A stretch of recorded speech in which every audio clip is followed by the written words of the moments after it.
Why this story matters. While it may not dominate headlines, this story reflects meaningful change in action. Quick summary: this story highlights recent developments related to reproductive rights, showing how constructive action can lead to meaningful results. We'll come back to the Spark, our monthly celebration of how people just like you are creating positive change, one meaningful step at a time. The Spark is generously supported by Laura Rice. Sign up to Reasons to Be Cheerful's weekly newsletter here, and you'll get the Spark in your inbox at the start of each month. In this issue, through a text chat hotline for people to talk about abortion, peer-led networks make contraception available on college campuses. Would you like to read more good news about reproductive rights, reproductive health, the Spark, contraception, and birth control? Getting men into the conversation about reproductive rights. It's never just about the abortion. When Angie Connell starts her shift on Exhale Pro Voice's free text line, she lights a scented candle, puts on a relaxing playlist, and opens a platform on her computer that allows her to text message confidentially with people across the US and Canada. Over the next 2 hours, Connell might text with a mother of two processing her decision to terminate a pregnancy, or someone about to take a first dose of medication to induce an abortion. The texts aren't only people who have had abortions themselves. Earlier in her involvement with the volunteer-run organization, she chatted with a father who wanted to support his teenage daughter after she ended a pregnancy. It's never just about the abortion, says Connell, who is now the Director of Peer Counseling Services for Exhale Pro Voice. There's so much more there. Through these one-on-one conversations, Connell and her fellow peer counselors are offering an ear to anyone looking to process the psychologically complex experience of going through an abortion, which can linger long after a patient leaves the clinic. We do need community, and we do need to tell our stories, Connell says. Exhale can do that for individuals, help name the emotions and unpack things slowly. Terminating a pregnancy is never a black and white decision, explains Exhale's co-executive director Jess Brisky, and the polarized rhetoric and stigma around abortion can make the emotions around a termination even more intense. In the US, this has been exacerbated by restrictions to reproductive health care since the Supreme Court overturned Roe v. Wade, with 19 states implementing near or total bans on abortion.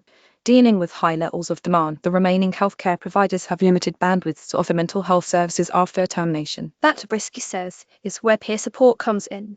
Exhale Pro Voice first launched in 2000 as a phone hotline staffed by volunteers. Over the years, the organization developed an approach that creates a judgment-free environment for people to anonymously share their stories. In 2020, amid concerns about financial stability, the service switched to text only and transferred talk services to partner organization Connect Breathe. Volunteers join from across the US and Canada and go through 30 hours of training where they learn strategies for active listening, framing open-ended questions, and creating space for people to open up. There is an art to making people comfortable and giving them the space to just tell you their experience, says Brisky. The need for emotional support related to abortion seems to be growing, according to Brisky. Since the end of Roe v. Wade, Exhale has seen a 200% increase in volume. Text line volunteers responded to 40th and unique conversations in 27-24. The issue of abortion is personal for many Exhale volunteers, including Connell. She learned about the organization a few years after she terminated a pregnancy while in an abusive relationship. She signed up for training and started volunteering on the text line in 2021. Connell recalls a mix of emotions related to her abortion, both feeling that it had been the right choice for her and also that it was tied up in the trauma of her circumstances around that time. Though she never shares these details with the people she texts with, she has found that providing emotional support to others has helped her process her own experience. It was like, I can't really talk about my story yet, and I'm still feeling kind of like I'm in my own healing period. But how can I do back? She says. How can I pour into someone else and take my pain into purpose? Texting works well for these conversations because it's discreet and broadly accessible, explains Brisky. Some people become repeat texters though they are not paired with the same volunteer. While the service provides support in the short term, it's not a long-term form of therapy.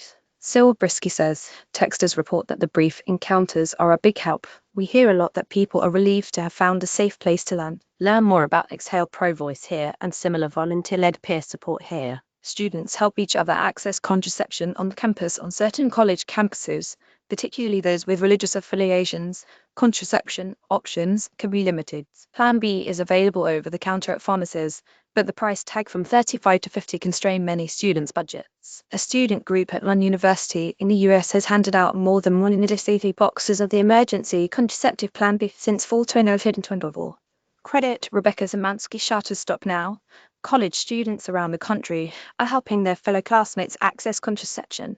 Peer-led networks have been emerging from the University of Texas San Antonio to DePaul University in Chicago to make sure their classmates have access to reproductive health resources.